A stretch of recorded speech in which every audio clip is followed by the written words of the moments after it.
우리가 생각하는 결과를 만들어 못 낸다라고 생각한다면 팬들은 실망할 테고 그 여론은 그대로 클린스만 호에 대한 그런 영향으로 갈 것이다. 클린스만 호가 아시안컵을 통해서 다음 월드컵을 위한 과정을 어떻게 그려내느냐, 이 판가름도 이 아시안컵에 다 달려있어요.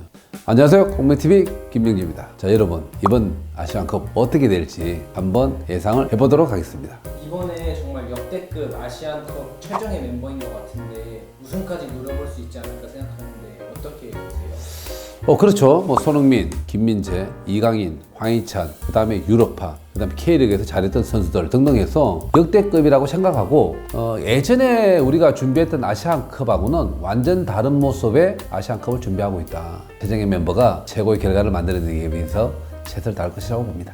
저희가 물론 아시아에 강팀들이 많지만 한국이 근데 이번에 우승을 어떻게 좀 노려볼 수 있을까요? 대한민국이 아시안컵에서 우승한 지가 지금으로부터 64년 전입니다. 저 우승을 하기 위해서는 우리가 견뎌내야 되는 팀, 또 이겨내야 되는 팀들이 있는데 그 팀들의 어떤 수준이나 이런 것들을 평가해 봐야 되는 거잖아요. 한 번씩 지켜보면 중동에서 경기해야 될 한 3팀 정도가 있고요. 그 다음에 극동아시아 2팀, 호주까지 6팀 중에서 우승 확률 거의 95% 정도 나온다고 봅니다. 그러면 우승할 팀은 혹시 어디가 우승할 것 같은지 예상팀이 혹시 있으실까요? 여러분 아시다시피 극동아시아는 일본하고 대한민국이고요. 그 다음 호주. 자, 중동팀으로 갑니다. 1순위가 저는 이란, 2순위가 홈게임이 열리는 카타르, 그 다음에 사우디. 물론 객관적인 전력상 보면 요즘 사우디가 상당히 좋아지고는 있긴 하는데 카타르가 홈팀의 이점이 어느 정도 발휘되지 않을까라고 생각하기 때문에 중동팀에서 1, 2, 3순위를 보자면 이란, 카타르, 사우디라고 예상해 봅니다. 윤동님도 예전에 아시안컵에 나가셨을 텐데 나가셨을 때 그때는 어땠는지 혹시 썰이나 이런 거? 이야, 저한테 잊지 못할 흑역사가 있습니다. 이란 국가대표 알리다이 선수에게 한 게임에 4골 먹었고요. 그때 당시에는 참 어려웠었어요. 그 어려웠던 이유가 뭐냐면 제가 K리그를 마치고 96년도 울산현대 우승을 하고 난 이후에 지금 이때 갔었는데 시즌 끝나고 휴가 기간에 갔던 거예요. 그 준비 기간도 짧았고 훈련 상태나 정신적인 상태 그리고 여러 가지가 준비가 덜 돼 있는 상태에서 아주 뜨거운 나라 갔잖아요. 그러면서 적응 실패, 그 다음에 휴가 기간에 컨디션 저하.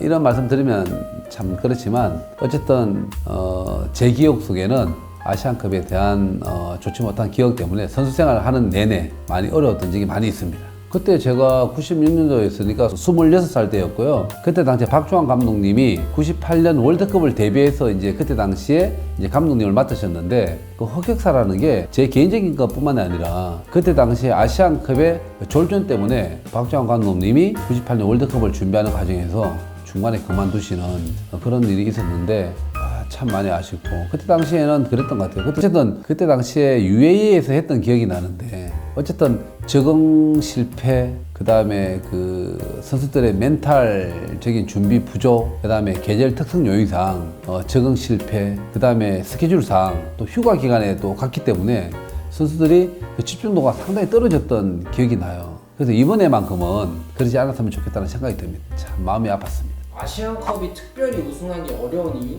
그런 게 있을까요? 보통 이게 열릴 때가 우리 K리그가 끝나는 시즌 때 참 많이 열렸던 걸로 알고 있어요. 그렇다면 K리그 때 우리 마지막 게임까지 가면 거의 집중도가 다 떨어질 때잖아요. 자, 시즌이 끝나고 휴가 시즌에 열리는 대회이다 보니까 준비에 따른 차이점이 상당히 많았던 이유 때문에 아시안컵에 대한 우승이 조금 어렵지 않았나라는 생각이 들고 또 하나는 제가 아시안컵 나갈 때는 이 아시안컵에 대한 어떤 비중이 생각보다 높지가 않았어요. 그러다 보니까 관심도 떨어지고 그냥 그 커뮤니티 시합처럼 참여하는 그런 분위기가 많았던 것 같아요. 요 근래는 많이 달라졌죠. 아시안컵을 우승하게 되면 그 국가적으로 받는 혜택이나 그 다음에 여러 사안들에 대해서 보장되는 것들이 많기 때문에 관심도도 높아지고 아시안컵에 대한 어떤 그런 집중도가 많이 달라졌죠. 이번 아시안컵이 또 클린스만 감독한테도 되게 중요한 대회일 것 같은데 어떻게 보세요?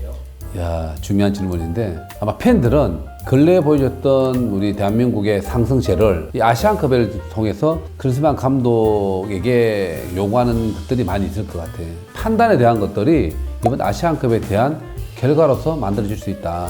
예를 들면 8강 밑으로 떨어진다. 아마 여론이 상당히 안 좋을 수 있어요. 왜? 역대급으로 최정예 멤버라고 생각하는 지금 이 멤버로 우리가 생각하는 결과를 만들어 못 낸다라고 생각한다면 팬들은 실망할 테고 그 여론은 그대로 클린스만 호에 대한 그런 영향으로 갈 것이다.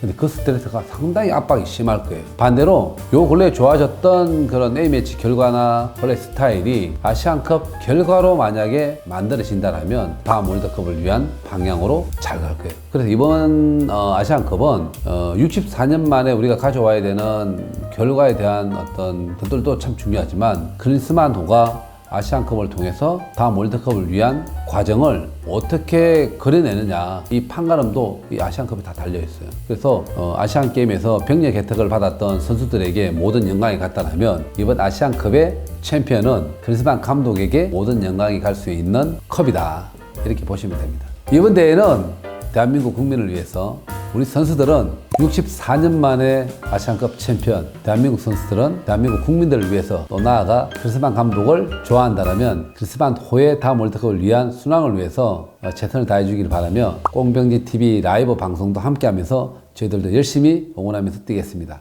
대한민국 파이팅!